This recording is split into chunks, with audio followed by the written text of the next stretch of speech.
Hello, hello.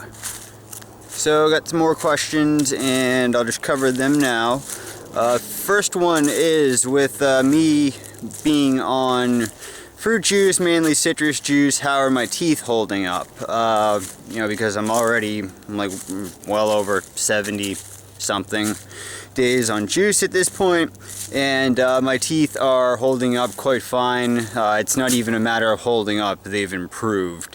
A lot of times I've at least heard that citrus can rot your teeth, and if you're consuming a lot of unripe citrus, I could definitely see that being the case. But no, my teeth have stopped hurting.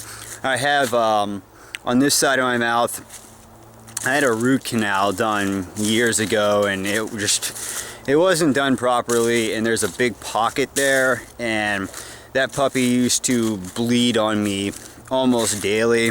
And now when I floss, nothing bleeds. And I mean, obviously there's the fact that I'm not chomping on anything. It has a lot to do with it.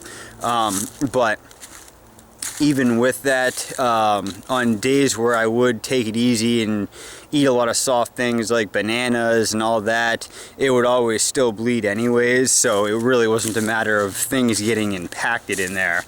Or it would just constantly be hurting. So my gums have stopped bleeding, and my teeth feel fine. I don't know.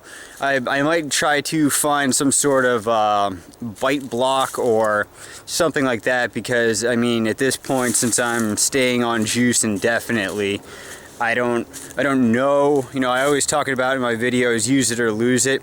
I don't know if my teeth will become weaker or if there'll be some atrophy there as a result of not chewing. It would stand to reason that maybe that might be the case. So I'll just, if I can find some sort of little device, or I don't know, I'll make something myself.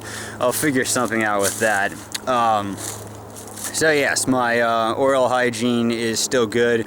I still do wake up with detox tongue and occasionally just go through really funky bouts of bad breath, or I'll just have random tastes in my mouth, like Chinese food like tastes just pop up, even if I haven't been consuming ginger, because I have been putting ginger in my heal all tea.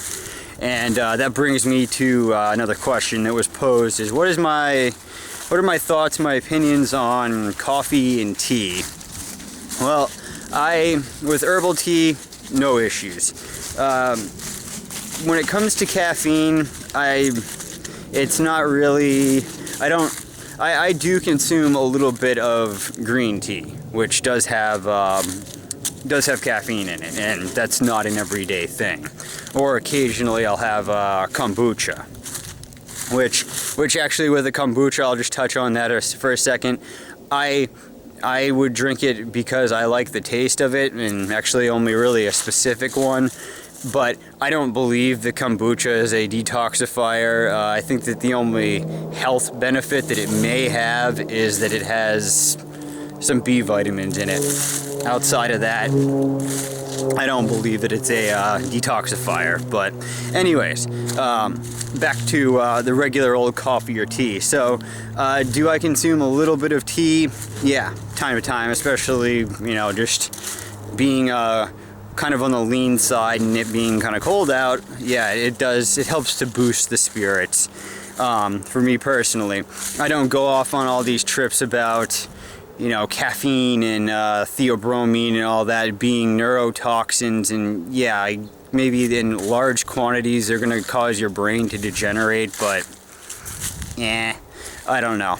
Anyways, but with the coffee, I would kind of say avoid coffee if you can, if you have the desire to, we'll say, because ultimately it's a burnt bean, so you are consuming carcinogens, and there is high levels of caffeine, which if you're already in a state of adrenal weakness, endocrine weakness, you're only contributing to that by the consumption of coffee.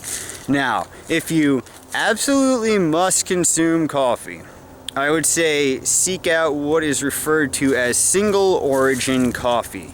This is not what Dunkin' Donuts or Starbucks or any of the mainstream places sell.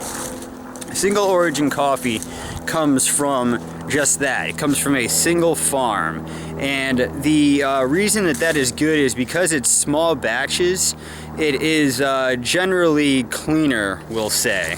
A lot of the issue with coffee making you feel like crap, because I mean I used to drink a ton of it, and for those who are familiar with drinking coffee, you know how occasionally you just drink that cup and you don't even get through it, but you just feel awful, or there's just certain brands that just don't make you feel good.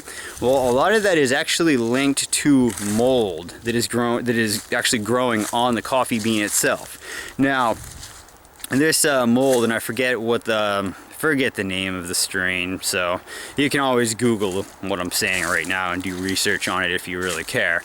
But what happens is when you're consuming larger like corporate coffee type things, it's coming from multiple farms, it's sitting around, and it has the opportunity for that mold to grow on it, and that's what actually makes people sick. And that's also, there's a few other products that can be on, but I can't remember what they are off the top of my head. But yeah, so if you're gonna drink coffee, try to get small batch, single origin coffee.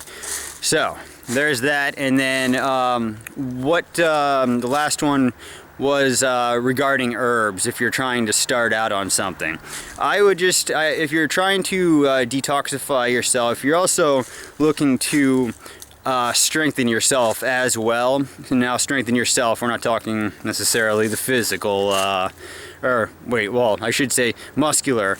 We're talking more of your endocrine system, which is kind of like the computer system for your body, we'll just say. What I would suggest is looking into God's herbs. Those God's herbs, and there's what they call the Fab Four.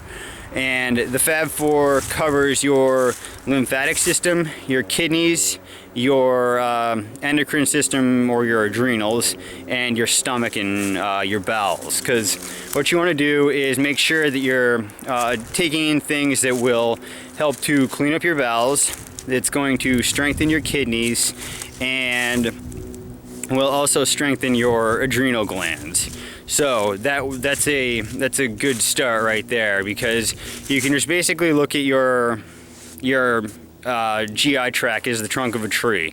Once you get that cleaned out, things can start dumping into that. There's a lot of emphasis put on cleaning out the liver and all that, but I mean, bottom line, when you're trying, detoxification is not a quick process for most people.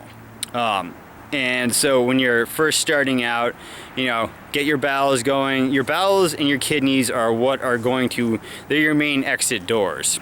So you get those open, you can start playing around with other things. But, you know, I'm just saying that Fab Four because a lot of people don't have the money to go out and buy, you know, 6, 8, 10 formulas, and they're new to raw foods and all that. So just roll with those four.